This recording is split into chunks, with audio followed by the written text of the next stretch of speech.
Bismillahirrahmanirrahim. Alhamdulillah wa bihi nasta'in. Nusalli wa nusallim ala afdali khalqillah sayyidina Muhammadin wa ala alihi wa sahbihi ajma'in, amma ba'd. Assalamualaikum warahmatullahi taala wabarakatuh. Terlebih dahulu saya bersyukur pada Allah Subhanahu wa taala. Alhamdulillah kerana kita dapat meneruskan perjumpaan pagi awal bulan sejak daripada 2 tahun yang lepas, dan alhamdulillah kita dapat teruskan sehingga sekarang ini dan akan kita teruskan seterusnya. Saya terima kasih kepada Datuk Anif kerana bagi amanat ringkas, dan juga pada Datuk Nordin yang mengingatkan kita bahawa memang bila kita sambut awal tahun, mengelik saya tak tahu, Datuk ingat lagi hak lama-lama. Saya daripada dulu memang dah sebut, bila kita sambut awal tahun dalam bulan Januari, istilah yang kita maksudkan ialah awal tahun pentadbiran. Kerana kita ada awal tahun resmi bagi kita orang Islam ialah tahun Hijrah. Jadi terima kasihlah Datuk tolong sebut, kerana itu identiti kita bahawa tahun baru yang sepatutnya dirayakan oleh seluruh umat Islam di dunia ini ialah pada 1 Muharram. Tapi itu tidak menghalang untuk kita mengadakan perjumpaan dan menyatakan bahawa pada awal tahun pentadbiran, iaitu 1 Januari, merupakan satu sesi atau satu episod yang lain yang berkaitan dengan pentadbiran. Alhamdulillah kita dapat teruskan usaha ini dengan baik. Dan saya hari ini tak ada pesanan apa-apa yang penting. Cuma yang sesuai saya maklumkan pada saudara-saudara sekalian ialah bila kita sampai pada awal tahun pentadbiran begini, kita harus fikir apa agenda kita bagi tahun ini. Kerana kita adalah jentera yang melaksanakan amanah, jentera pentadbiran, dipandu oleh pimpinan tertinggi dalam perkim ini, bermula daripada Tuan Yang Dipertua dan ahli-ahli Majlis Kebangsaan. Itu adalah yang memandu. Tapi kita adalah machinery yang melaksanakan perkara-perkara yang kalau kita perhatikan memang banyaklah, tapi kita tak upaya nak buat semuanya. Fokus kita pada tahun ini, kalau insya-Allah kita tidak diganggu oleh keadaan penyakit yang sedang melanda dunia hari ini, yang kita tidak boleh lupakan apa pun kita buat, tapi faktor yang penting ialah kesihatan. Kesihatan itu adalah pemberian daripada Allah Subhanahu wa taala. Kalau kita ada, atau sesiapa saja ada wang atau yang kaya raya bagaimanapun, kalau disengat oleh seekor lebah je, harta yang ada tak guna pun, tak ada arti, kerana sakit. Hanya kesan daripada gigitan seekor lebah saja atau nyamuk. Jadi yang penting ialah kesihatan. Kita syukur, dan saya syukur tengok tuan-tuan, saudara-saudara semua sihat, alhamdulillah. Dan kita eloklah kita doakan supaya saudara-saudara kita orang Islam di mana-mana pun di dunia ini, biarlah mereka sihat. Lebih-lebih lagi mereka yang mengerjakan haji dan umrah, kerana mereka menjadi tetamu Allah Subhanahu wa taala. Dan kita tak perasan bahawa di antara doa yang kita baca, yang biasa dibaca oleh orang-orang Islam, di antaranya ialah permohonan kita kepada Allah supaya beri keselamatan kepada para musafirin. Itu kadang tuan-tuan tak perasan, tapi sikit sebanyak saya mengerti apakah maksud doa-doa yang kita bacakan. Ada yang doa yang tidak menyebutkan perkara ini, tapi di antara doa yang dianjurkan oleh Islam ialah yang mengandungi permohonan kepada Allah Subhanahu wa taala supaya memberikan keselamatan kepada mereka yang musafir, sama ada musafir di lautan, menerusi laut ataupun daratan. Pada masa itu belum ada lagi udara, masa doa itu diperkenalkan oleh ulama-ulama, para salihin, aulia salihin yang dulu, kerana pada masa itu belum ada kapal terbang.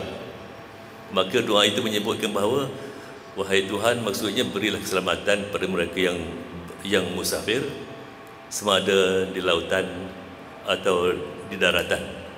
Sekarang ini kalau tuan-tuan nak tambah doa, anda bolehlah tambah satu, iaitu wahai Tuhan, berilah keselamatan kepada mereka yang musafir, lebih-lebih lagi untuk melakukan amal ibadat seperti haji, sama ada mereka berada di lautan atau di daratan atau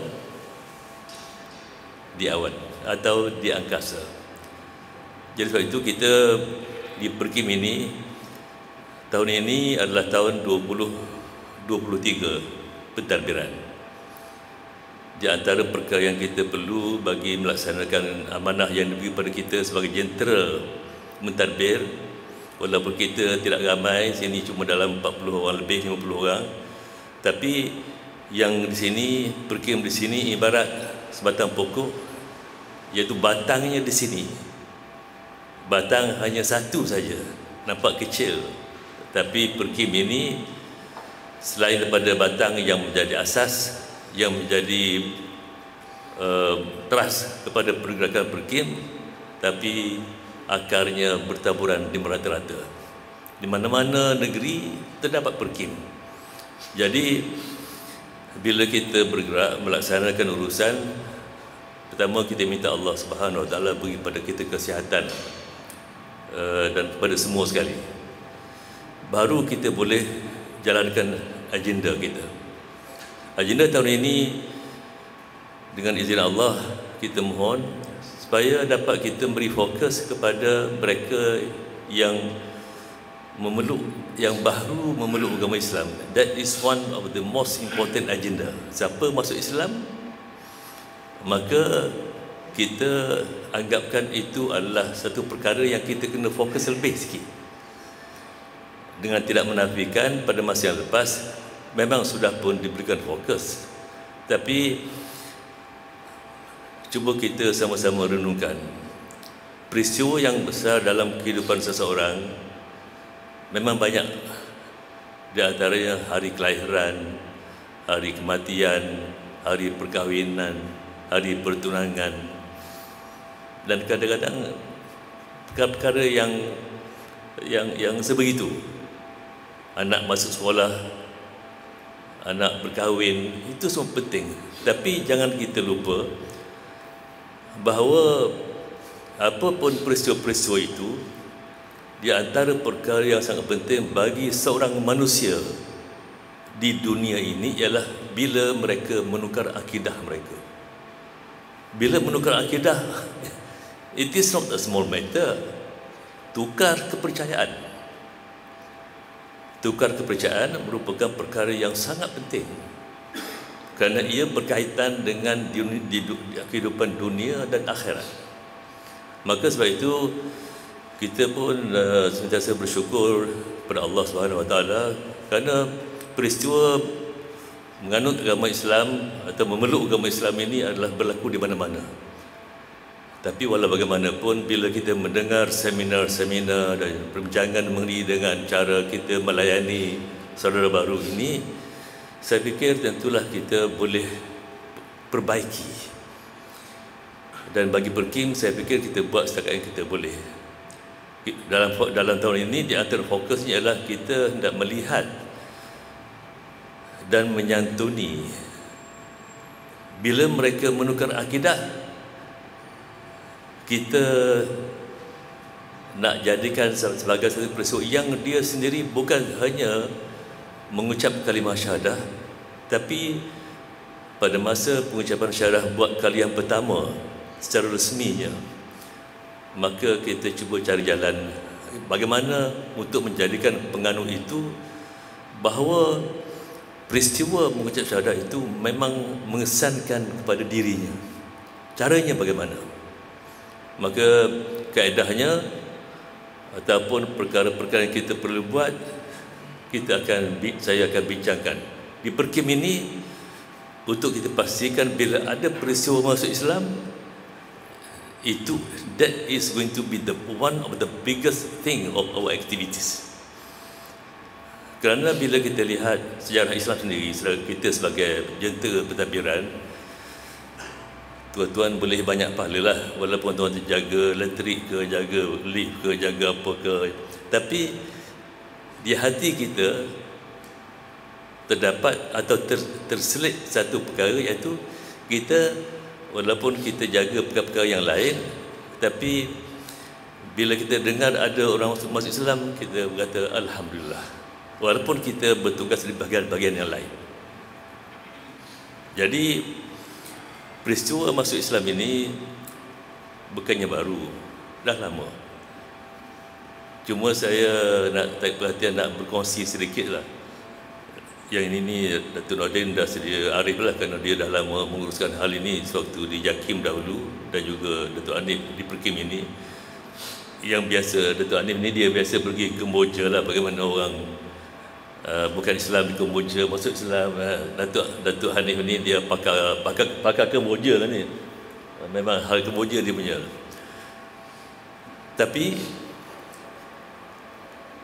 bila kita dengar ada orang masuk Islam di sini, maka apakah yang patut kita buat?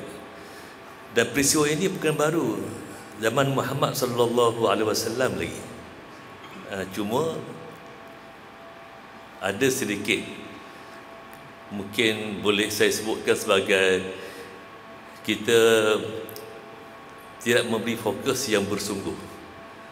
Bagaimanakah peristiwa conversion berlaku zaman Muhammad sallallahu alaihi wasallam? Siapa mereka? Muhammad sallallahu alaihi wasallam bila menerima wahyu, maka walaupun tuan-tuan sudah tahu, tapi kita terlupa dia punya spirit di sebalik peristiwa itu, iaitu mereka yang masuk Islam, mereka yang Muhammad sallallahu alaihi wasallam approach ialah golongan pembesar-pembesar A'yan Quraisy, artinya hero-hero di kalangan orang bangsa Quraisy, iaitu yang masuk Islam. Cuba kita renung apakah maksud kata-kata yang terkenal dalam bahasa Arab ialah an-nasu ala dini mulukihim. Ada satu kata-kata, iaitu manusia ini, agama mereka, dia mengikut orang atas. Kalau orang atas memeluk agama Islam atau agama apapun, biasanya yang bawah ikut. Ini realiti. Siapa yang masuk Islam di antara yang awal? Tuan-tuan pun tahu, Sayyidina Abu Bakar radhiyallahu anhu, Umar bin Khattab, Khalid bin Amal lagi, yang lain-lain, Utsman bin Affan. Siapa mereka? Semuanya jutawan-jutawan dan hulu balang Quraisy, hero Quraisy. Muhammad sallallahu alaihi wasallam memberi fokus kepada golongan atasan. Maka akhirnya bila yang di atas tu telah memeluk agama Islam, maka tidaklah sukar lagi untuk convince yang di bawah. Ini yang saya cerita, ini adalah realiti. Dan ia, bila saya renung, ada kaitan dengan bagaimana almarhum Tengku Abdul Rahman perkenalkan Perkim. Perkim yang kita menjadi jentera hari ini, sebenarnya kalau kita menyurut sejarah penubuhan Perkim, mesej daripada almarhum Tengku ialah Perkim berperanan mengembangkan Islam kepada orang-orang pilihan yang berpengaruh. maka tak perlu saya sebut siapakah orang-orang kuat dalam negara kita ini memeluk agama Islam hasil daripada pimpinan pencipta Perkim ini, iaitu orang-orang atasan. Dan bila dilihat oleh orang bawah, maka mereka berkata, tentu mereka berkata dalam hati, kalau dah bos dah masuk Islam, kita pun kena ikutlah, kerana bos pun masuk. Maka sebab itu bila kita renung mesej almarhum Tengku Abdul Rahman, dan saya telah undur ke belakang melihat apakah yang berlaku zaman Muhammad sallallahu alaihi wasallam, maka itulah fokus kita. Fokus Perkim dengan tidak menafikan perlunya kita mengembangkan Islam pada golongan-golongan bawahan, tapi eloklah kita tidak lupa mesej asal Perkim diperkenalkan, dan mesej asal bagaimana Muhammad sallallahu alaihi wasallam bila timur wahyu, semua hero-hero Quraisy masuk Islam.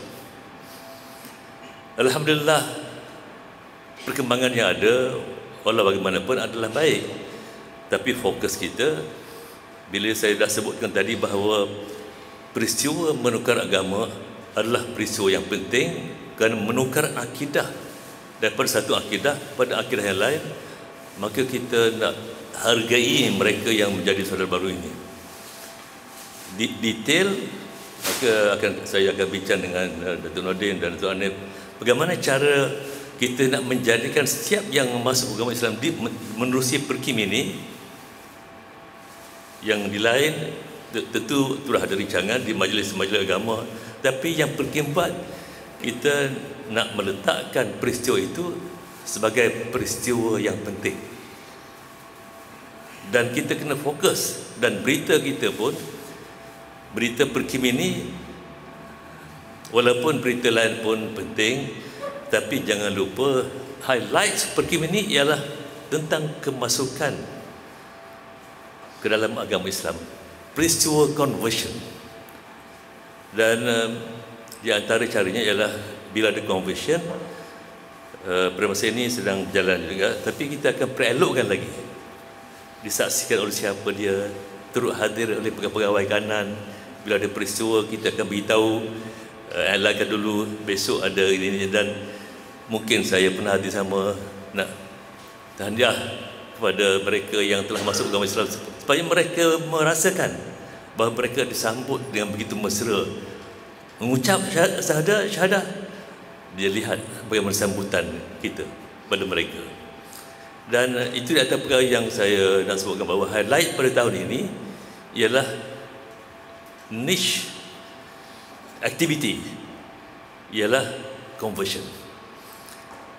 Dan kita akan cari jalan supaya dapat kita menzahirkan dengan lebih nyata bahawa yang memeluk agama Islam seperti yang dikehendaki dan dianjurkan oleh Muhammad sallallahu alaihi wasallam ialah carilah sasaran yang tepat.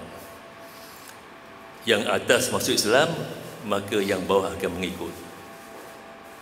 Dan di Malaysia ini ada satu perkara yang bagus untuk kita mengetahui keadaan sebenarnya. Walaupun tuan-tuan bukanlah kerja secara direct, tapi tuan ada kaitan secara tak langsung mengerti dengan dakwah. Iaitu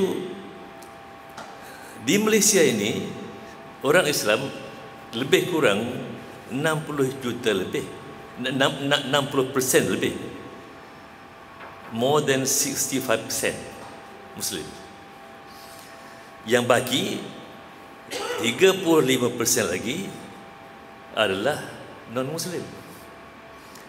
Biasanya kalau sekiranya majoriti itu dah sampai 60%, maka yang kecil ini dia memang dia akan rasa mesra dengan agama yang dianuti oleh 65%. Tapi saya telah dimaklumkan bahawa yang baki yang kecil ini, dia tidak, ataupun kebanyakan mereka tidak memeluk agama Islam, agama yang dianuti oleh majoriti.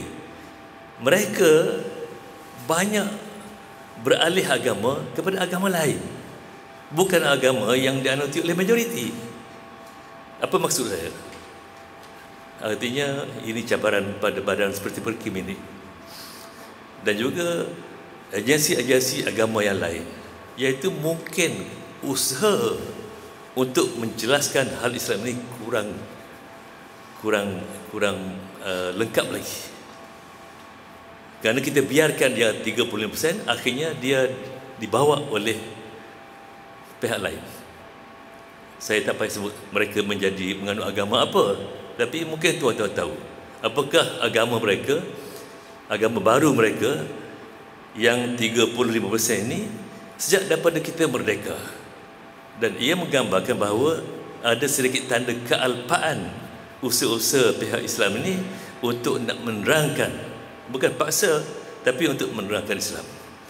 Jadi sebab itu, ini adalah satu perkara yang merupakan bahawa Perkim ini, yang kalau boleh saya simpulkan, memang relevan lah. Relevan, diperlukan, dan kalau sekiranya pihak yang nak bantu Perkim dan sudut bersih kewangan, setelah mereka tahu hal ini, mungkin mereka akan bantu. Jadi itu adalah perkara yang saya nak sebut pada tuan-tuan. Kepada Allah kita serah, dan insya-Allah kalau kita dapat buat yang baik, maka mungkinlah, saya tahu walaupun kerajaan pun ada constraint kewangan, tapi mungkin kerajaan pun bersimpati tolong kita, tapi kita kena buat dulu baru mereka bagi. Kita kena buktikan kepada mereka that we are serious. Kita nak jaga Converts ni, dan Converts ni bukan hanya orang marhain, tapi orang atas. Bagaimana caranya? Kita perlu sokongan, dan ini memerlukan kemahiran kita pula.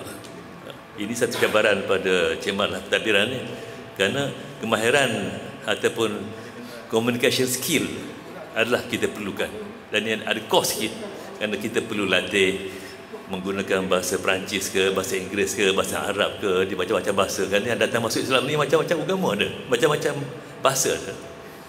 Dan akhirnya kita dah mulakan the first Jumaat of the month, kita mulakan majlis bulanan ini. Dan semalam kita dah putuskan dengan Dr. Suariza bahawa hari Jumaat yang akhir mulai tahun ini akan ada satu aktiviti baru, iaitu siri kuliah dakwah bulanan IDIP Kuala Lumpur setiap bulan, setiap hari Jumaat akhir. Dan ini adalah Jumaat awal. Akhir Jumaat ada public dakwah lecture oleh terbuka. Tajuk tu yang kita akan pergi sesuai, diberikan oleh tokoh-tokoh dakwah, sama ada daripada dunia lain ke, it's not just daripada tempatan ni, tapi tokoh-tokoh dakwah yang kita pilih, sama ada daripada Singapura ke, Indonesia ke, tapi monthly. Dr. Suariza pun dah tahu dah. Dr. Suariza ke ni? Lain nampak. Jadi tugas mencari pembicara ini bukan senang, tapi kita aturkan. That is one of the activities yang kita fokus tahun ini. Perkara conversion dianggap sebagai penting. Kita raise, upgrade moral penganut Islam dengan keadaan-keadaan tertentu, dengan cara-cara yang akan kita ikhtiarkan. Dan mereka yang meminati untuk mendengar lecture daripada tokoh ilmuwan bulanan, kita tutup bulan dengan lecture bulanan, the last Friday of the month. First day of the month kita ambil dulu sini, tapi the last Friday itu untuk IDIP Kuala Lumpur. Jadi tuan-tuan doakanlah, kerana yang penting apa kita buat, dan kita janganlah fikir lagi nak mengadu Perkim ni pada orang tu, mengadu orang ni kat Perkim tak elok. Itu tak payah. That is not our job. Kerana kadang-kadang kita bila ada masa kosong, kita suka bercerita perkara yang negatif tentang Perkim ini. Kita pun lepas perasaan, padahal itu adalah perasaan individu, nothing to do with Perkim, iaitu kena stop. Ini agenda tahun ini. Jadi kalau ada masalah, kalau ada masa lapang, duduk bincang. Kita ada surau, boleh kita bincang. Ada bilik mesyuarat, kita bincang. Jadi dengan sendirinya kita akan lebih mantap dan insya-Allah 2023 ini akan lebih bermakna daripada tahun-tahun sebelumnya, dan begitulah seterusnya. Kalau kita berpindah tahun, jangan sampai kita ulang perkara yang kalau tahun lepas lemah, kita tahun ini lemah juga. Yang itu tak sesuai lah. Kerana umur kita pun bila pindah tahun, umur kita tambah setahun. Umur saya pun dah tambah setahun. Tapi kalau Tuhan tanya berapa, saya tak nak beritahu. Itu umur saya. Umur Tuhan boleh beritahu. Umur kita dah tambah setahun dah. Datuk Mat nampak muda lagi, tapi dia pun dah tambah juga. Nobody can say no. Yang itu dah tambah. Minta Allah bagi pada kita kesihatan, umur yang panjang, dalam keadaan yang baik, dan boleh memberi khidmat yang terbaik. Dan kita syukurkan kita boleh berkhidmat di badan yang bernama Perkim ini. Dan ini peluang yang baik. Syukur. Walaupun gaji kita tak apa baik misalnya, tapi sebenarnya baiklah kita fikir nikmat yang ada pada kita daripada kita fikir kekurangan. Kerana kekayaan itu bukan seperti dalam satu hadis, kekayaan itu bukan maksudnya bukan kekayaan harta, tapi kekayaan jiwa. Jangan nilai bahawa saya tak ada duit, saya tak penting. Bukan. Kekayaan yang sebenarnya ialah kekayaan jiwa, bukan kekayaan duit. Ini maksud hadis Muhammad sallallahu alaihi wasallam. Sekian wabillahi taufik. Wassalamualaikum warahmatullahi taala wabarakatuh.